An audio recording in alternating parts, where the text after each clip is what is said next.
Welcome to my dear online students. This is another session for class 12 chemistry. You know that in the previous session we have finished up to the molecularity of the reaction and order of reaction. We have discussed there a lot of things, and now today I am going to give you a question regarding the how you can calculate the order of reaction, how you can calculate the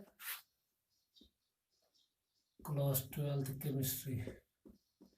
suppose I am giving you question, एक reaction हो रही है. Suppose question है for a reaction, आपको इसका क्या निकालना है. 3A gives product. एक रिएक्शन है, इसमें आपको क्या करना है. अब क्या देखा गया है in this reaction,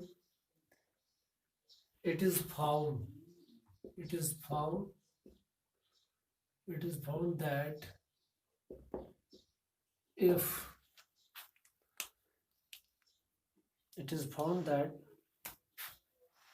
if rate of reaction doubles, अगर rate of reaction क्या हो जाएगी, डबल.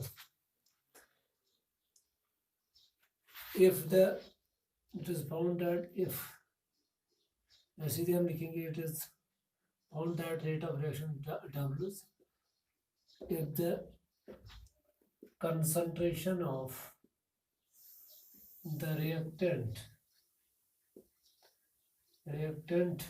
ये आपको समझना है यहाँ पे, is increased by reactant is increased by 4 times. reactant बोले यहाँ पे is increased by 4 times. Calculate the order of reaction. Question बहुत आसान है. क्या दिया है, एक रिएक्शन है, 3A gives product, it is found that rate of reaction doubles. Rate of reaction double हो रही है कब, जब हम कंसंट्रेशन ऑफ रिएक्टेंट क्या कर रही है, इंक्रीज कर रहे हैं. कितना इंक्रीज कर रहे हैं, शाबाश. वो तो पता है आपको कि वो 4 टाइम जब हम उसकी कंसंट्रेशन को बढ़ा रहे हैं.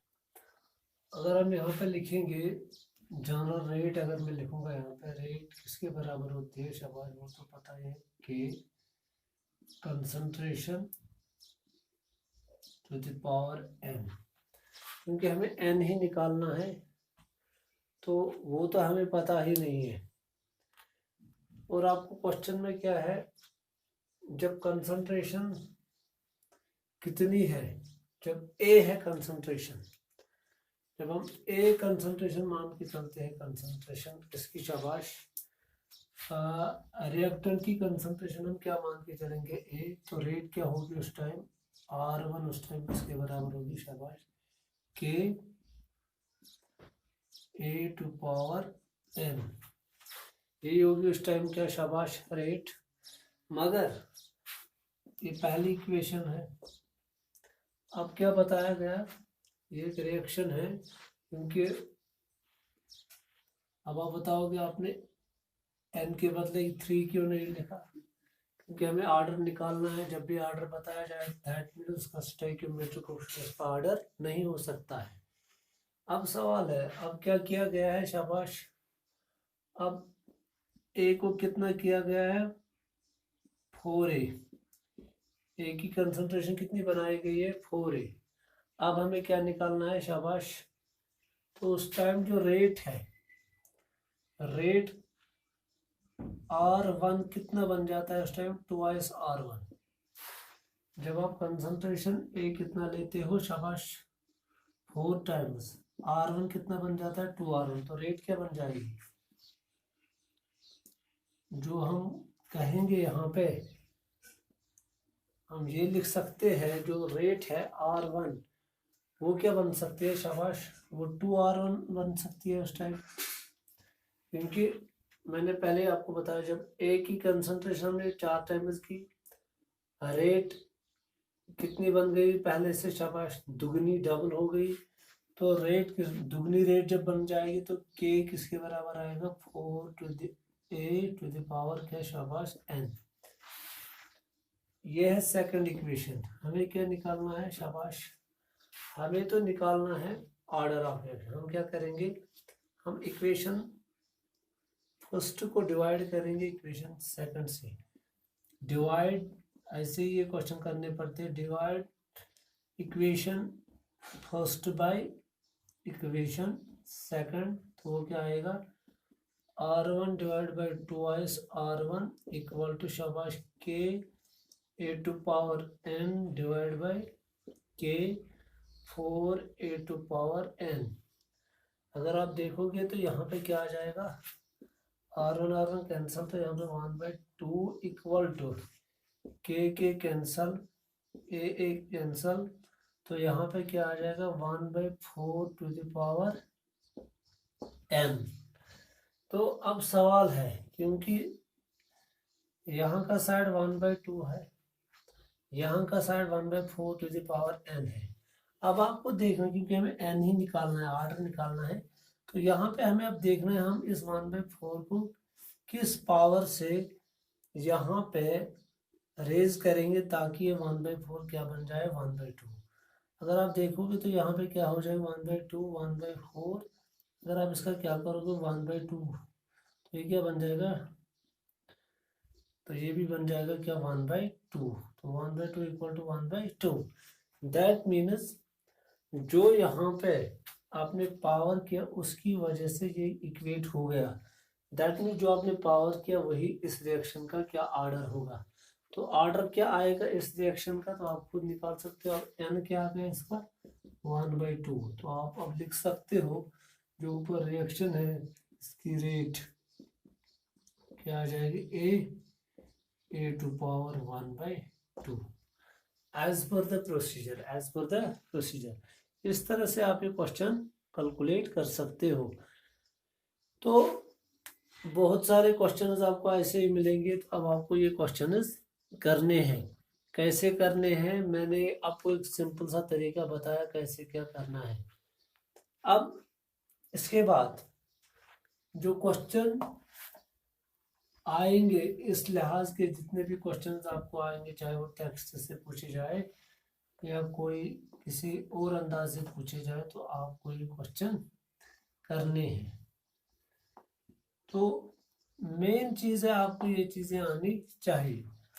आज का जो टॉपिक है हमारा वो है determination of the rate law, rate constant and order of reaction. Determination of rate law, rate constant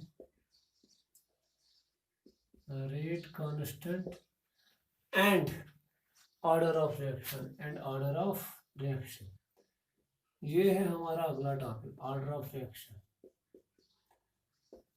कैसे हम किसी इक्वेशन का रेट लॉ, रेट कांस्टेंट और ऑर्डर ऑफ रिएक्शन निकाल सकते हैं।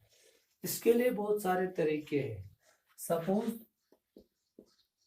जो मेथड्स है, following are the methods for the calculation of rate law, rate constant and order of reaction. कौन कौन है?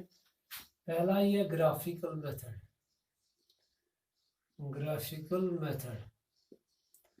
दूसरा क्या है शाबाश ओस्टवाल्ड्स आइसोलेशन मेथड,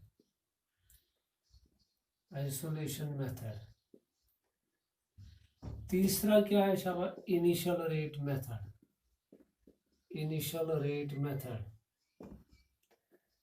मेथड, और चौथा जो है वो है इंटीग्रेटेड इक्वेशन मेथड या रेट लॉ मेथड भी आप बोल सकते हो, रेट लॉ मेथड। ये है चार तरीके जिनसे हम ये तीन चीजें कैलकुलेट कर सकते हैं। अब सवाल है ग्राफिकल मेथड क्या है। ग्राफिकल मेथड से हम क्या करते हैं, हम इन चीजों को रिप्रेजेंट करते हैं बाय प्लॉटिंग ए ग्राफ। हम ग्राफ डालते हैं किस किस के बीच में डालते हैं ग्राफ? इसमें हम rate versus concentration to the power n के बीच में क्या डालते हैं? शाबाश, ग्राफ प्लॉट करते हैं। तो स्टेप वाइज हम करते हैं। हम किसी भी रिएक्टेंट की कंसंट्रेशन किसी भी टाइम पे हम निकाल सकते हैं। इस ग्राफ की वजह से हम क्या कर सकते हैं? concentration of the reactant can be measured at different intervals of time by employing a suitable method। तो मैंने आपको समझाया वो कैसे हम करते हैं, चाहे एवरेज मेथड करेंगे चाहे इंस्टेंटेनियस मेथड करेंगे। तो उसके बाद हम क्या करेंगे? कंसंट्रेशन और टाइम के बीच में भी क्या ग्राफ प्लॉट करेंगे। तो वहां से हम क्या निकाल सकते हैं? Rate versus concentration to the power के बीच में हम ग्राफ भी निकाल सकते हैं। मगर सवाल है, ये जो ग्राफिकल मेथड है ये इस्तेमाल होता है दोज रिएक्शंस के लिए only for it is used for those reactions wire only one reactant is present. ये इसका डिमेरिट है। खाली उन रिएक्शंस के लिए हम इस्तेमाल करते हैं जहाँ पे एक ही reactant, only one reactant is present. मगर बहुत सारे रिएक्शंस ऐसे जहाँ पे एक से ज़्यादा रिएक्टेंट भी हो सकते हैं। तो जब देखा गया, मैंने आपको पहले ही बताया, इसमें हम क्या करते हैं? स्टेप वाइज हम क्या कर रहे हैं? पहले हम क्या किसी भी रिएक्टेंट की कंसंट्रेशन किसी भी टाइम पे निकाल सकते हैं। पहला स्टेप हम इसमें क्या करते हैं? The concentration of the reactant can be measured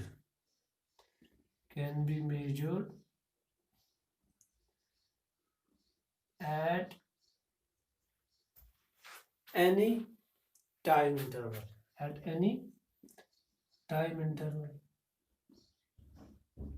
जो मैंने आपको बताया टाइम, जिसमें हम क्या बोलते हैं? एवरेज मेथड जिसको हम बोलते हैं। यहाँ डिफरेंट टाइम इंटरवल्स पे आप ये भी एट